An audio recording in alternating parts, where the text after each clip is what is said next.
The Digital Circles podcast, giving a voice to Northern Ireland's business network, brought to you by private label people, with your host, Paul Mooney. Hey everybody, so we have Michael Dunbar with us here today. Michael is the branch manager for UK and Ireland in Magimsi's Removals. Michael, welcome to the podcast. Thank you for joining us. Thank you very much for having me. It's a pleasure to be here. Good stuff. It's always great to have somebody here and talking to us, but we're going to start off with just really an intro to yourself and where you began and how you got to where you are today. At one point it looked like it could be very different for you in terms of not a 9-to-5 job. At one point it looked like you were on track to become a professional footballer. What happened? Where did it all go wrong? Is that just straight into it then? Yeah, absolutely. To quote George Best, yeah. Yeah, brilliant. Actually, I auditioned for a part in a movie about George Best whenever I was 9, I think. Oh, just going on to that. But you were that good? No, I think it was more just kicking a football around the playing field part of it. But yeah. Well, where to start? I didn't enjoy football at all. Whenever I was 6 or 7, I would have went to the Boys Brigade, BB, in Groomsport, and I would have sat on the stage and basically refused to participate. You wouldn't have got me near a football. I really don't know what happened. I can't put my finger on it or anything, but someone talked me into it, and I got down off the stage and went and kicked the ball around a wee bit and sort of figured out that I was kind of good at it. Okay. So started playing a wee bit in primary school and went to, it was a soccer school. I was going to say School of Excellence, but it was a soccer school in Bloomfield playing pitches, and it was for Bangor Rangers at the time. They ran, it was like a summer camp, and it was all split up into different age groups, and away you went, your age group. I think it was great. My mum just dropped me off and left me there for a day, each day for a week. It was great. I think that was just the main part of it for her. So I was there when we packed lunch, pair of football boots, and away I went. Started playing, didn't really know much about it, kicking about, and all of a sudden a coach came across. It was Joe Kincaid from St Andrews in Belfast. They were a lot better known a few years ago than what they are now, since they've folded, unfortunately. But they were a cracking setup, but didn't know much about it. He came and asked my name, and then he approached my mum at the end of one of the sessions and just said, would Michael be interested in coming up and training with us, the team up in Belfast. So they were training at the time in Paisley Park, where Albert Foundry play. And it was on a sort of AstroTurf base there, hockey pitch basically. But we trained up there, and I went up, and it was completely out of my comfort zone. I was just a wee boy from Groomsport, had no idea about a big bad world and things like that. I remember the first time I went up, my uncle had to drive because my mum had no idea where she was going. He was going through the streets of Belfast, and next thing we were up at Shankle Road and down to Woodvale, and there we were at Paisley Park, and really just a real shy wee boy, trying to... Culture shock. Yeah, it was massive, massively. It really was. It was hard to kind of adjust to that, to bring yourself out. But I must say, Joe Kincaid was fantastic. He'd been doing this for years, pulling players from all over the country. Once I settled in and you met all the players, there was guys there from Ballymena, Larne, Belfast, Portaferry, from literally everywhere, because they had such a pull for players all over the country just because of the reputation and the standard of football that they played. So from there, just sort of made my way into the team, started playing regularly. And I think it was, can't remember whether I was probably 9 or 10. My mum took me out and we went shopping for this wee shirt and tie, and I was, what do I need a shirt and tie for? I'm in primary school. So it was all very hush-hush and very quiet. And then I think it was a Saturday morning.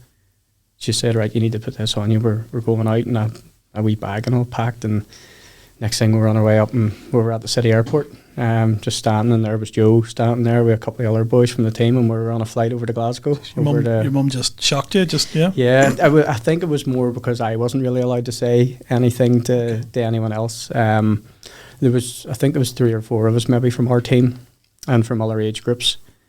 I don't know if you're allowed to name drop, but Stephen Davis, the likes of Chris Brunt, Chris Caseman, a couple of guys like that, Darryl Fordyce, some real quality footballers. And you'd literally only really started playing football about a year, 2 years. That's I would say a year, 2 years maximum, to be fair.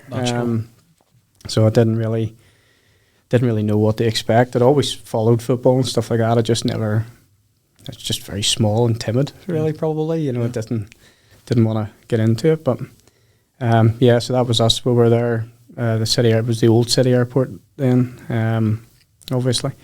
And we were there, and then that's whenever they told us that you're going over here to Ibrox, and we're going to take a wee bit of a tour around the stadium, play a wee bit of football, meet a couple of coaches over there, and then go to one of the games. Yeah, that was a real cracking experience. We just had to be very quiet about it and stuff like that. Even school wise, you weren't allowed to say much whenever you were going, things like that. It worked out then over the years.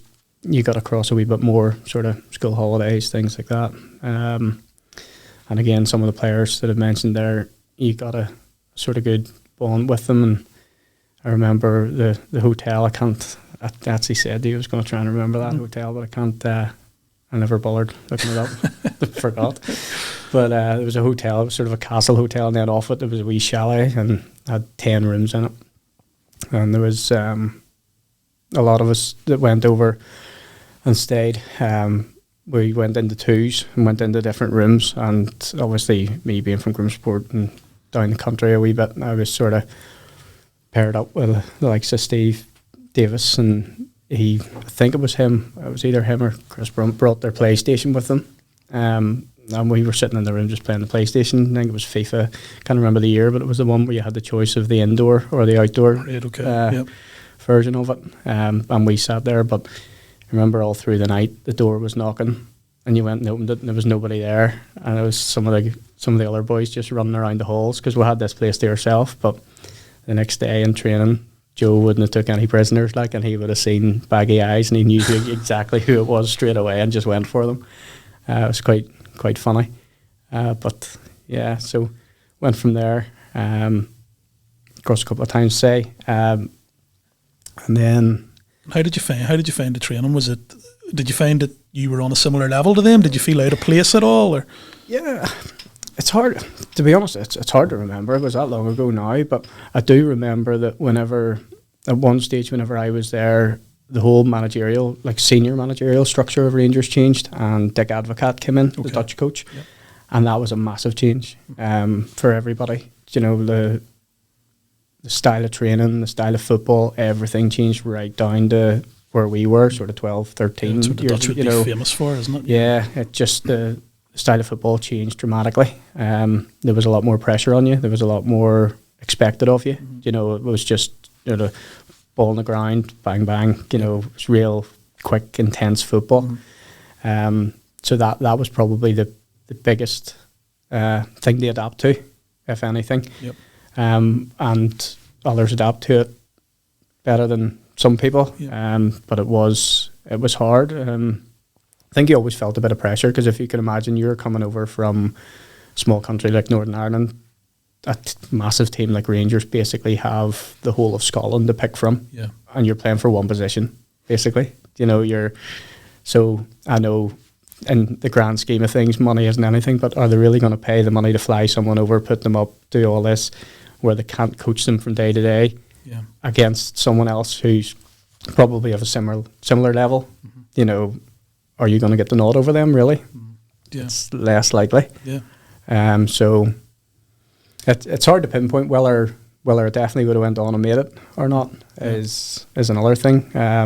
Prefer not to think about it too much and just think that I had some really great experiences with some really great people. Well, that's obviously a fantastic experience, and a kid at that age, again, that, for it to happen so quickly, it must have been a massive. She must have been living the dream. Had you got right into football at that stage? I mean, you weren't interested in playing. I take it you weren't that interested in watching it. I take it was a full turnaround. No, almost. It was. It was completely night and day. Then it was just football consumed everything. It was football. Yeah. There was nothing else. It was literally out on the street, just banging the ball against the wall, trying to get my right foot as good as my left foot. Basically, was the thing. You were just constantly working on everything. It was like as soon as that sun came up, football was in your hand, and away you went. There was no such thing as computer games or phones or anything like that. It was just football. Which makes it even more difficult then, given what happened and what did happen. Why did it sort of come to an end for you? It's hard to pinpoint. I got a blood clot. I had a blood disorder, so I had a blood clot whenever I was about 16. Which basically stopped me from playing. And again, like I said, whether I would have made it or not, you just don't know. There's no definitive answer to it. I'd say there was a fair chance because things were going well. But whenever that happened, that just took the wind out of the sails. Yeah. You just stop. Everything changes, and you're going, well, what's now? What's next? Because really you didn't, like we say, football was everything, school was secondary. Anything like that was secondary. What do you want to be when you're older? Footballer. Yeah. That was it. There was only one answer. There was no backup. There was no there was no alternative. That was it. It was just 100% focus on that goal. And whenever that then is off the table, it's sort of, did I wee bit dizzy or something? You're going, right, what is now, what is next, and what do we do from here? Because I didn't really, a lot of people will tell you my attention in school wasn't great. It was, right, when's the next football match? And being not a smaller school, but I went to Grantia, and then it became Bangor Academy. And whenever you're playing for a school football team, I think it's fairly common. Well, it was back then. If you were good at football, you were going to be the captain. Yeah. So you got all this privileges of getting out of class to make sure all the team were there and things like that. And it just was, you were just captain of the school football team rather than anyone that was good at become very popular also. It was all right. Yeah. But whenever that disappears, then it's like, right, what are we going to do? I did end up going back to sixth form, to be fair, so I must have got some sort of qualifications along the way. Went back and done 1 year, and I thought then sports journalism would have been what I would have liked to get into. Okay. Again, sticking with the sports side of it, but whenever I stopped playing football, I almost fell out with it, if that makes sense. Yeah. I went and played ice hockey for a year. Some of my friends were playing ice hockey, so I thought, well, give that a crack. Why not? Not a very natural thing to do in Belfast? Or? No, it's definitely not. Definitely not. I can't even tell you where it came from, to be honest. Probably something to do with the Belfast Giants, I would have thought. The owner of the Belfast Giants, Bob Seller, he lived in Groomsport, where I was from, and his son was of a similar age and didn't really know anyone. So we were all, a group of my friends, got pally with him, and he sort of took us up to the Giants and stuff, and we thought, yeah, we'll like this, we'll give this a go, which was it was great fun. You've got, whenever you're my size and you're small, and ice hockey's great because you put on all these pads and you can just throw yourself at the biggest man on the pitch or on the ice. You don't care. Whereas in football, you're going, he's a bit big. Yeah. knocking up her head or whatever. But it's I played ice hockey. I went ice skating once, and I've never been ice skating again since. It was that bad. I had to be helped off the ice by, I think, a 5-year-old, and one of the girls came over with she worked there. She was wearing the ice bowl type uniform, and she said, "I think we need to get you off this ice before you really hurt yourself." So, you don't use one of the penguins? I should have done it. Absolutely, yeah. I take my daughter sometimes. She loves them. Yeah, no, well, I think I was about 21 at that stage. But yeah, so then obviously, see, the football's gone, and you've accepted that. I'm sure it was hard to accept, and then you're obviously now thinking, what am I going to do? And you got involved with, from an early age, right into Magimsies. How did that come about? Yeah, that would have been my uncle. He was friendly with Peter Magimsey.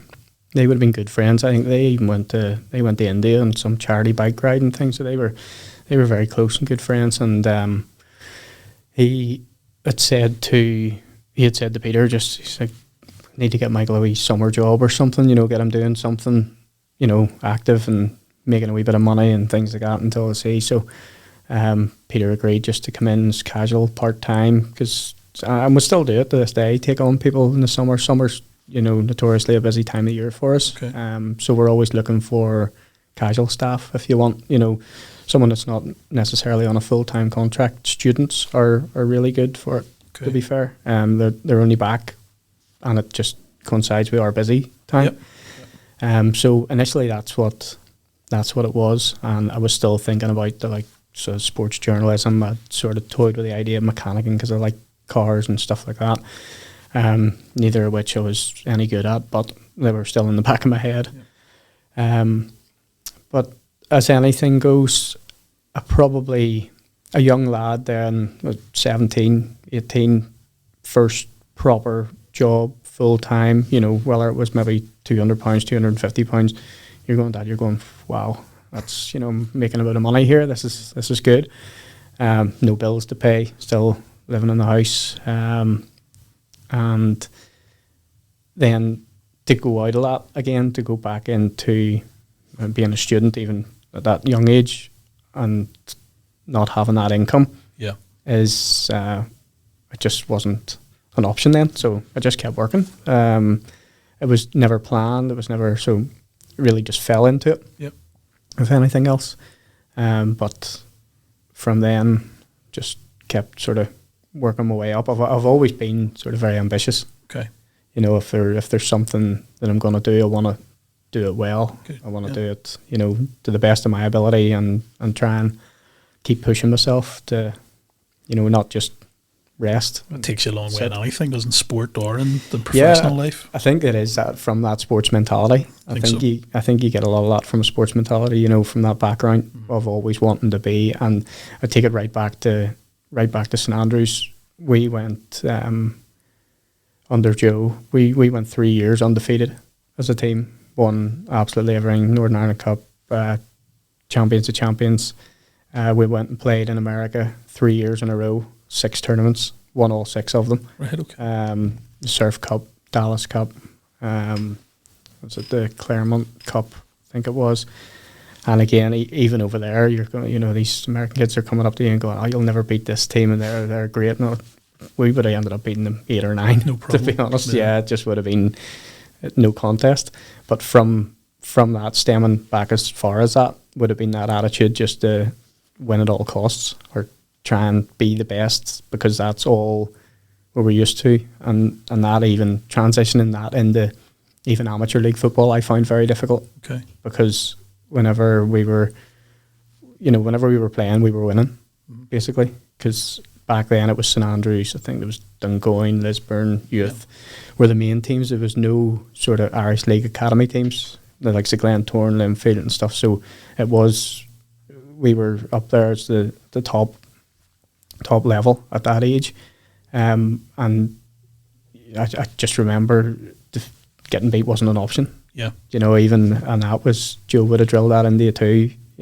You win. If you lose gracefully, but you shouldn't be losing, basically. You can see why that transferred into professional setting, and I suppose working in the role you went in, like a porter, I take it. I did, yeah. That's hard work. I would imagine moving anything out of a house is pretty hard going. It's, I tell you, looking at it now, it looks a lot harder now than what it did back then when I was 17. Sure, bouncing upstairs. I don't think I could do it now. To be fair, it's been that long since I've actually done any. The heaviest thing I lift now is my stapler in the office. You put your back out doing that. Yeah. Is it something that's difficult to get staff to do? It is and it isn't. Yeah, there's a lot of frustration that goes into it, because even as a company, Magimsies are very well thought of in the industry. because we like to keep the standards very high in everything that we do. So it's hard to get people to work to the standard that you want them to work to. It's easy to get people to come in the door, but it's hard to get them to the level that you want them to be at, if that makes sense. Absolutely, yeah. And we invest a lot into training, especially January, February, March, the quieter time of the year, and try and install the values into the staff that we have. But it is difficult, and I always said, it's an industry and it's a job that you're not attracting university students. Do you know what I mean? Yeah. You need people that lift, and that's basically, all they want to do. And trust me, lifting furniture is completely different to lifting in the gym. So we've had so many people coming in built like Arnie, and honestly, they can lift nothing, really. That may be for another reason. Yeah, there's that too. Yeah. But so to answer that one, it's hard to get people. It's hard to get the right people. If that makes any sense. I can imagine you're going out to a house. If people are moving house, for instance, and people are very precious about their belongings, as they've worked hard for them, they want to protect them. So you've got to get the right characters in there that will impress them to say, look, don't worry, things are in safe hands. I mean, we've all seen the videos of baggage handlers at the airports. Yeah. So it's you're looking for the polar opposite of that. So I can imagine I've seen your training facilities, and you have like mock-up rooms and things like that in the warehouse. To get across the importance of looking after things. And there's a lot of time that goes into the training, to be honest. Most years will say we don't get enough time because at the end of the day you are a business, so you have to take the work, you have to generate the revenue to keep the business going. But the training's a massive part of it. We need to get sort of quieter days that we can get 4 or 5 crew off the road and do a wee bit of classroom based training on customer service, on paperwork, and then do a wee bit of practical training up in the training rooms, as you say, where we can teach them how to pack and wrap different things. There's so much more to it. Whenever you actually really look into it, everyone thinks removals is 2 guys, a van, they'll move your stuff from A to B, and that's it. There's so much more to it. Just one example that I use with people is if you have a barometer on the wall, you need to know whether there's mercury in that or not. If there's mercury in that, it has to be packed a certain way. It has to travel at 45 degrees. It must go at the same direction as the truck's going. There's all wee things that people just don't realise, and it's all the training that we put into it. Leave your barometer at home. Don't buy a barometer. Everything's on your phone now. But then we need these things to move, or else there's no business for us. Of course, absolutely. Well, I spoke to you about this. My mum is moving house soon, and she's been in the same house for about 43 years, and like the amount of stuff is unbelievable. And I've moved house. I've moved in house twice, and I don't ever want to do it again. So I can't understand why people want to do it themselves. So certainly you guys are trained to do it, and I think people should take advantage of that. But absolutely, there's so many people that think they'll just rent a van and do it. It is up there. I can't remember now. I should know this, but it's classed as either the 3rd or 4th most stressful experience of your life. Along with weddings and funerals and things, bereavements and things like that. So it is good if you can get a professional in to do it, but a lot of people just think it's that simple that they can jump in a van the way they go. No, I totally get how stressful it is. There's been a few fallouts over that one in many a household. It's hard for us too because we're the last in the chain. So whenever you're looking at moving house, you've got your solicitor, you've got the buyers, all things like that. By the time it comes down to us, they're that stressed out and that annoyed with everything that we just get the brunt of absolutely everything, and that's why we stress to the crew, it's a professional service that you're providing at the end of the day. You must be on time. 1 minute is late. It doesn't matter. This person has waited to exchange contracts, they've waited to pick the right house, they've got their date, they've got everything, all their completion. Yep. If you're not there at 9:30, if you say you're going to be there at 9:30 and you're not there at 9:30, they're on the phone, they're looking around the corner, they're going, oh, this can't be happening. Did you definitely book them? The husband and the wife are fighting, did you book them or did you not book them? Things like that. Guys turn up, you're off to a bad start already because the stress levels are through the roof because you're there at 9:25 instead of 9:30. So all wee things like that, and that's all part of the training too. It's funny, it actually just reminded me, I used to work for an insulation company a long time ago, and I went out to a house one day, and it was the day that they were moving in, and for some reason they'd got me there on the day they were moving in, and the removals guys were bringing the stuff in, and I remember how stressful it was, but the guy had asked me to go up to the loft to look at the loft insulation, and I went up, and I thought, the loft will be clear, there'll not be much in it, because they've just moved in. The previous occupiers had left a few things, and I didn't notice, and on the way out I kicked a tin of paint. And a tin of paint, do you know, one of those slow motion literally it fell, and I was going, please don't let the lid come off, please don't let the lid come off, and as soon as it hit the carpet on the landing, the lid came off and the paint went everywhere. I mean, up the walls. He was standing right there where it came down, it went over him, it went over the carpet, and I was like, oh yeah, I can't believe this. And do you know when you say sorry about 1,000,000 times within 10 seconds? It was like that. And thankfully they were decorating, but it didn't stop them phoning the boss of the company I worked for, who had only just recently stared with, and saying we want a new all-stairs in London paid for. Quite rightly. I'm surprised the removal guys didn't get the blame. We used to get the blame for everything. If I could have pinned it on them, I would, trust me. But is there sort of... there's obviously a link with moving houses. So the housing market, your busyness depends quite a lot upon that, I would guess, the housing market. Yeah, definitely. The market basically, to a certain extent, dictates what sort of year you're going to have. Mm-hmm. Do you know, whether it's the interest rates, mortgage rates, things like that. That's a massive factor in how busy that we're going to be, really. If there's not many people moving, there's not many trucks on the road at the end of the day. We did branch out a wee bit into sort of a more logistical approach to things, where we've started a lot of new furniture contracts, which aren't as dependent on the market. And this sort of, up to now, touch wood, relatively well have dovetailed very nicely with the busier and quieter times of the domestic removals.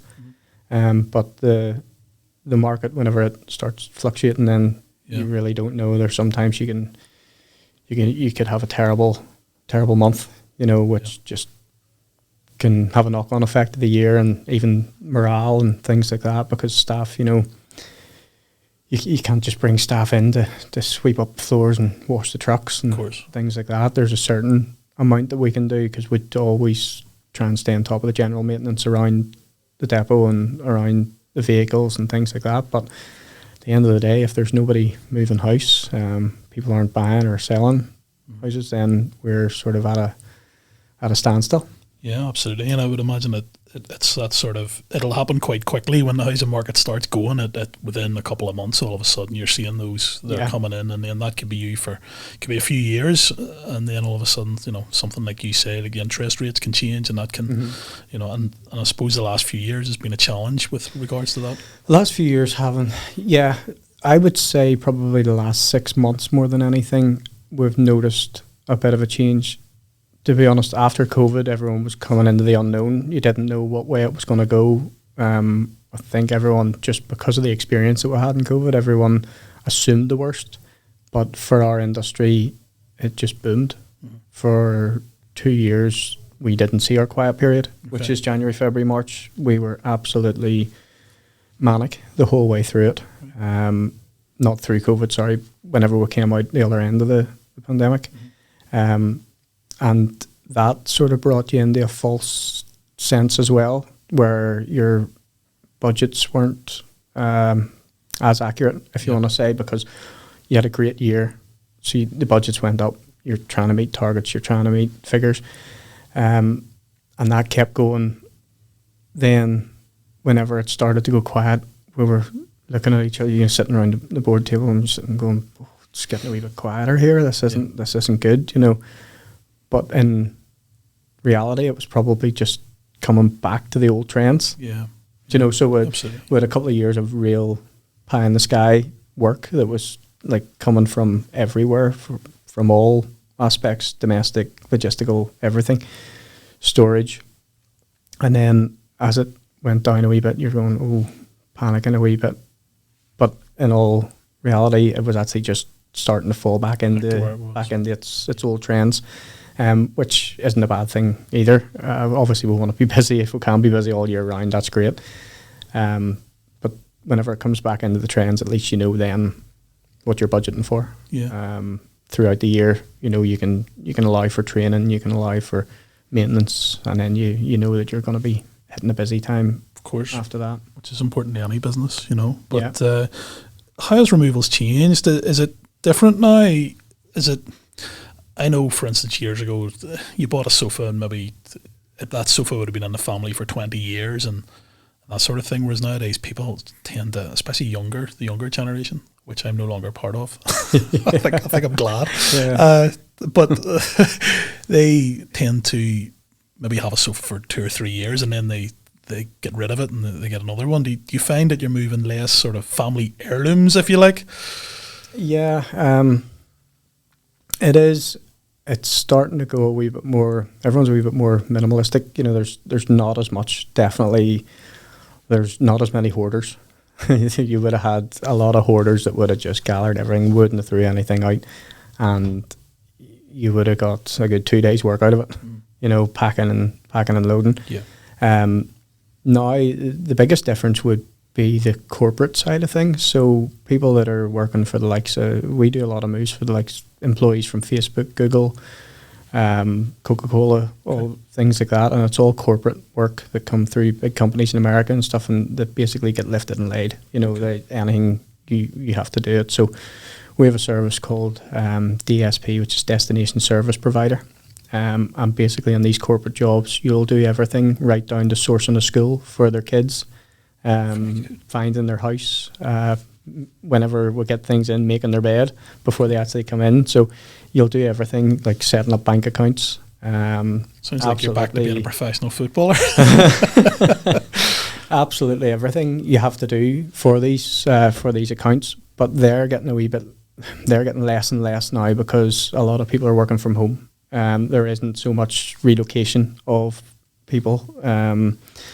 They can work for the Dublin office from Chicago, if that makes sense. Yeah. There's not as much, whereas before it would have been a 40-foot high cube container coming in, being shipped halfway across the world, and for us to do all that physical aspect of it, which is great work. And the DSP part of it is, it's great work whenever you can get it, because you do have to do everything, and you take a lot of pride in being able to set someone up in a new country and not having them stress and worry about it.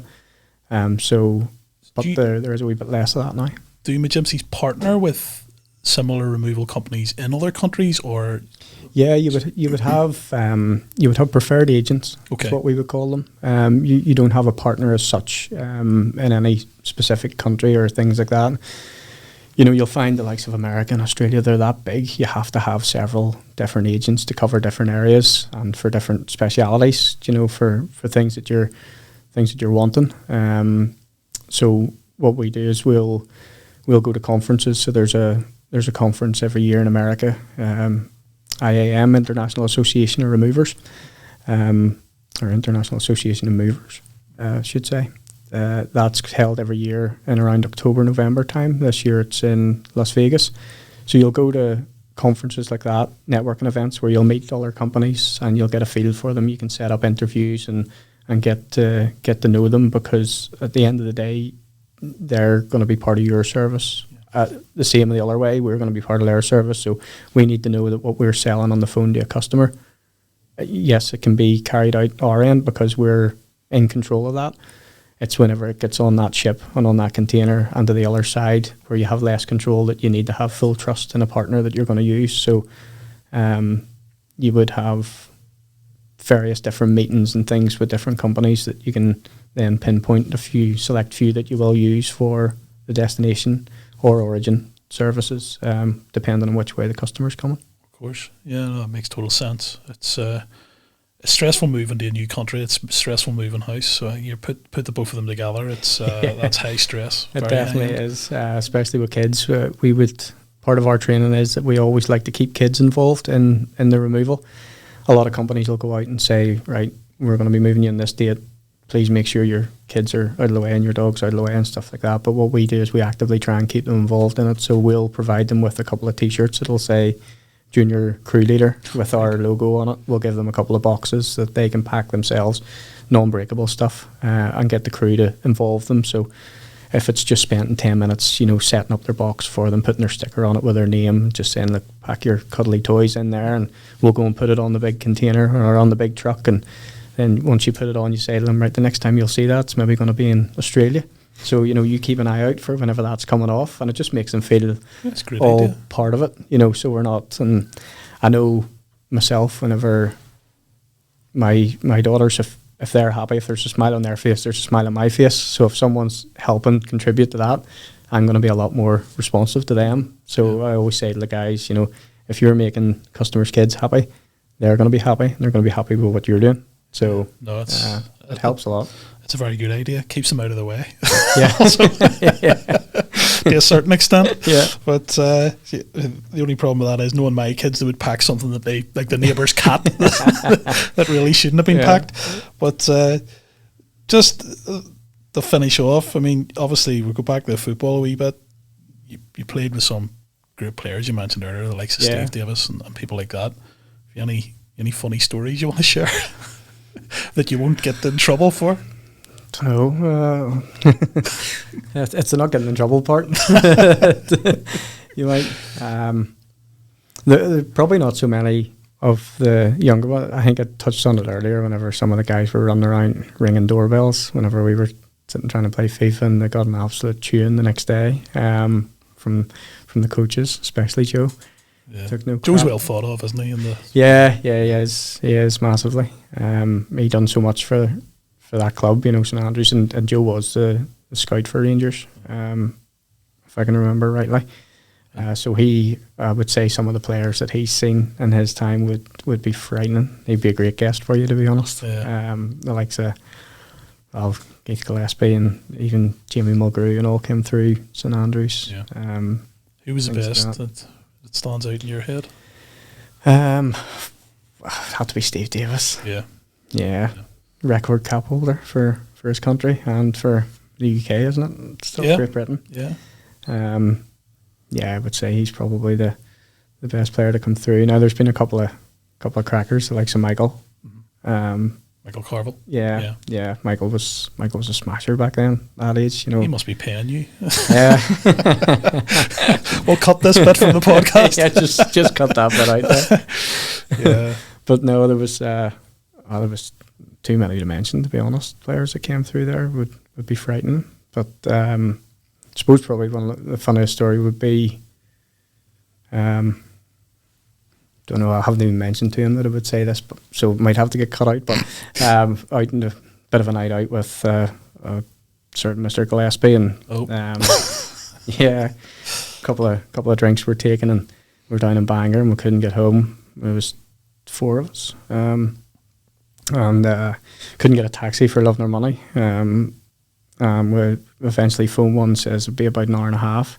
So one of our friends, he owned a barber shop just round the corner. So he says, I'll open the shutter here and we'll sit in, because it was a wee bit wet and miserable outside. He says, we'll sit in here and we'll wait. Sure, we'll go and get something to eat. Right, no problem. So we went and got a couple of pizzas. He opened up the barber shop, and next thing, half an hour later, we're sitting with these rubber caps with our hairs pulled through them, getting them dyed, bleach blonde. So beer in the hand, pizza all over the face.